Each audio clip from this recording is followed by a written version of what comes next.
Hi friends, this is సహజ. ఇప్పుడు మీరు వింటున్నారు యాంగ్రీ హస్బెండ్ ఎపిసోడ్ 48.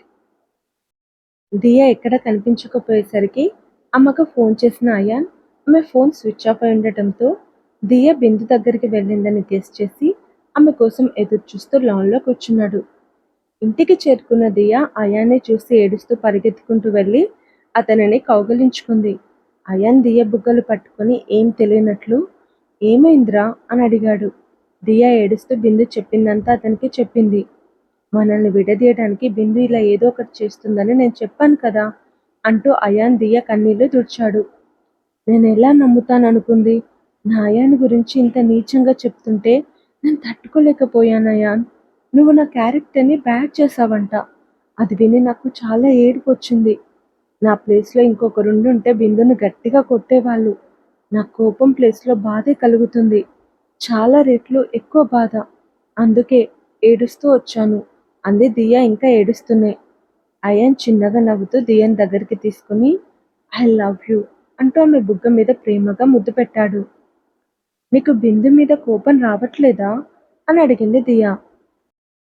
బిందు మెంటల్ కండిషన్ బాలేదు, అందుకు జాలిగా ఉంది తప్ప కోపం లేదు అని చెప్పాడు Ayan. You are great ion.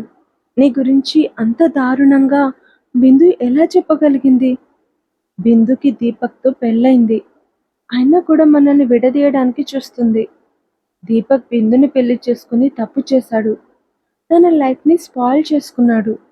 ఇదంతా నా వల్లనే. మన మధ్య బిందు అడ్డుగా ఉండకూడదని నా కోసమే దీపక్ బిందుని పెళ్లి చేసుకున్నాడు. నా వల్లనే నా దీపక్ జీవితం నాశనమైంది అంటూ గట్టిగా ఏడుస్తున్న దియను ఎలా ఓదార్చాలో అయాన్కి అర్థం కాలేదు. అయాన్ దియని గదిలోకి తీసుకొచ్చి లగేజ్ ప్యాక్ చెయ్యి అని చెప్పాడు. ఎందుకు? కన్నీళ్లు తుడుచుకుంటూ అడిగింది దియా. మనం హనీమూన్కి వెళ్తున్నాం అని చెప్పాడు అయాన్. ఇంత సడన్ గానా అని అడిగింది దియా. రన్నింగ్ ప్రాజెక్ట్ ఫినిష్ అయ్యాక హనీమూన్కి నేను ఫారిన్ తీసుకెళ్ళాలి అనుకున్నాను. నీ పరిస్థితి చూస్తే ఇప్పుడు వెళ్ళడం కరెక్ట్ అనిపిస్తుంది. ఇప్పటికిప్పుడు ఫారిన్ వెళ్ళలేం కాబట్టి లోకల్గా వెళ్దాం అని చెప్పాడు అయాన్. మరి ప్రాజెక్ట్? జస్ట్ 4-5 డేసే కదా, ఏం పర్లేదు. ఎక్కడికి వెళ్తున్నాం? నువ్వు చెప్పు, ఎక్కడికి వెళ్దాం? మీ ఇష్టం. కూర్గ్ వెళ్దామా? ఓకే. త్వరగా లగేజ్ ప్యాక్ చేయి, నేను టికెట్స్ బుక్ చేస్తాను అంటూ అయాన్ ల్యాప్టాప్ తీసుకుని బయటకొచ్చి పైన హాల్లో సోఫాలో కూర్చొని టికెట్ బుక్ చేసే పనిలో ఉన్నాడు.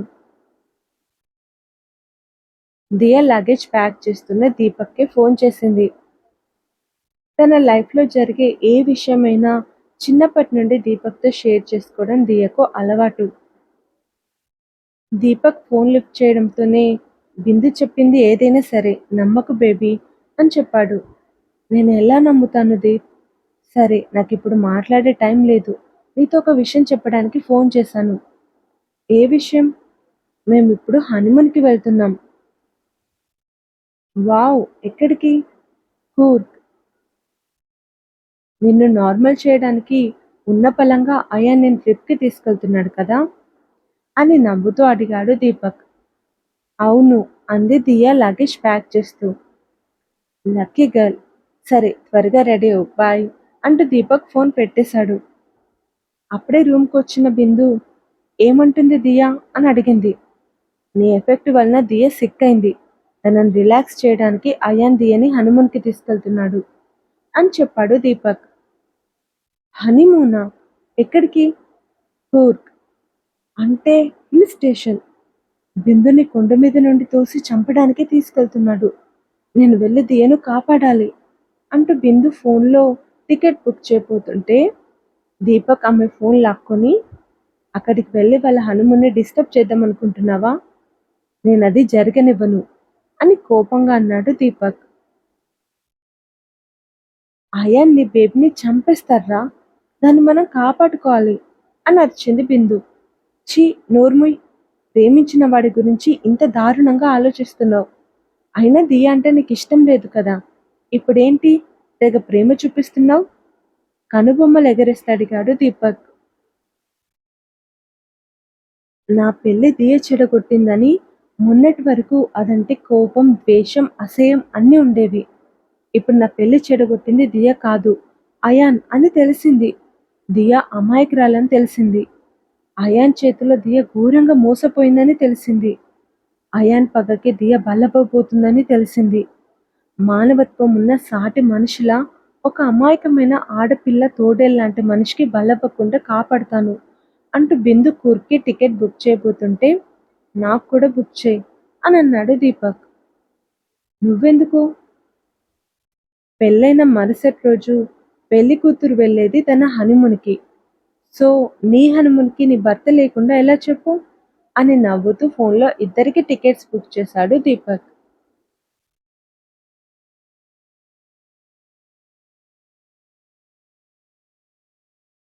ఇరు జంటలు వేరువేరు ఫ్లైట్లో కూర్గ్ చేరుకున్నారు. అయాన్ వాళ్ళు ఏ రిసార్ట్లో స్టే చేస్తున్నారో కనుక్కో అని దీపక్ని డిమాండింగ్ అడిగింది బిందు. కనుక్కోకపోతే ఏం చేస్తావు అని చిరాగ్గా అన్నాడు దీపక్. ఏం చేస్తాను, నేనే కనుక్కుంటాను అంటూ బిందు ప్రమోదినికి ఫోన్ చేసి వాళ్ళు ఏ రిసార్ట్లో ఉండబోతున్నారో కనుక్కోమంది. ప్రమోదిని అయాన్కి ఫోన్ చేసి కనుక్కొని బిందుకి మెసేజ్ చేసింది. ఐ గాట్ ఇట్, పద అంటూ యాటిట్యూడ్గా నడుస్తున్న బిందును చూసి ఇది అయాన్ దియని డిస్టర్బ్ చేయకుండా చూసుకోవాలి అని మనసులో అనుకున్నాడు దీపక్. రిసార్ట్కి చేరుకొని తమకిచ్చిన రూమ్కి వెళ్ళగానే దీపక్ బెడ్ మీద వాలి నెట్టూర్చాడు. పడుకోవడానికి వచ్చావా, వెళ్ళి రెడీ అవు అని కమాండింగ్గా అడిగింది బిందు. ఏంటే డామినేషన్ చేస్తున్నావు? అవును, నేను పడుకోవడానికే వచ్చాను, పడుకుంటాను, ఏం చేస్తావు అని కోపంగా అన్నాడు దీపక్. ఏం చేస్తాను, అయాన్ దియ వెంట ఒక్కదాన్నే వెళ్తాను అంటూ బిందు డ్రెస్ తీసుకొని వాష్రూమ్కి వెళ్ళింది. ఇది వాళ్ళని డిస్టర్బ్ చేయకుండా చూడటానికే కదా నేను దీని వెంట వచ్చింది. చచ్చినట్లు వెళ్ళాలి, ఛా అనుకుంటూ తల మీద మోచేయి వేసుకుని కళ్ళు మూసుకున్నాడు దీపక్. బిందు స్నానం చేసి రాగానే దీపక్ లేచి తన డ్రెస్ తీసుకుని వాష్రూమ్కి వెళ్ళాడు. ఇద్దరు రెడీ అయి లంచ్ టైం అవ్వడంతో రిసార్ట్లో ఉన్న రెస్టారెంట్కి వెళ్లారు. బిందు అయాన్ దియ కోసం కళ్ళతో వెతుకుతుంది. వెతికింది చాలు, వాళ్ళు అక్కడున్నారు అంటూ దీపక్ కళ్ళతో అయాన్ దియని బిందుకి చూపించాడు. బిందు వాళ్ళకి 3 టేబుల్స్ దూరంలో కూర్చుంది.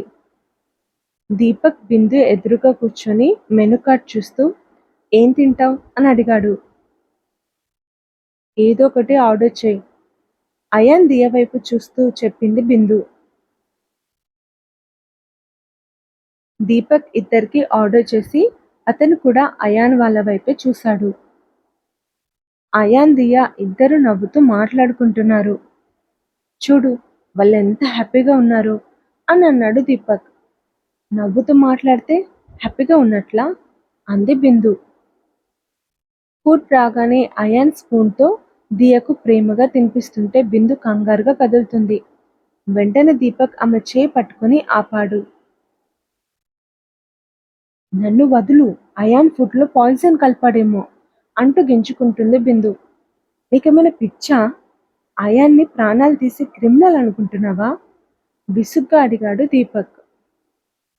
ఒక అమ్మాయి క్యారెక్టర్ని అందరి ముందు బ్యాడ్ చేసిన వాడికి ప్రాణాలు తీయడం ఒక లెక్కనా? ఒకప్పుడు నాకు అయాన్ మీద ఉన్న ఒపీనియన్ ఇప్పుడు టోటల్గా మారిపోయింది. నువ్వు నా చేయి వదులుతావా, నీ చేయి కొరికి వెళ్ళనా అని అంది బిందు కోపంగా. నువ్వు వాళ్ళని డిస్టర్బ్ చేయడానికి నేను ఒప్పుకోను, దీపక్ అంతే కోపంగా అన్నాడు.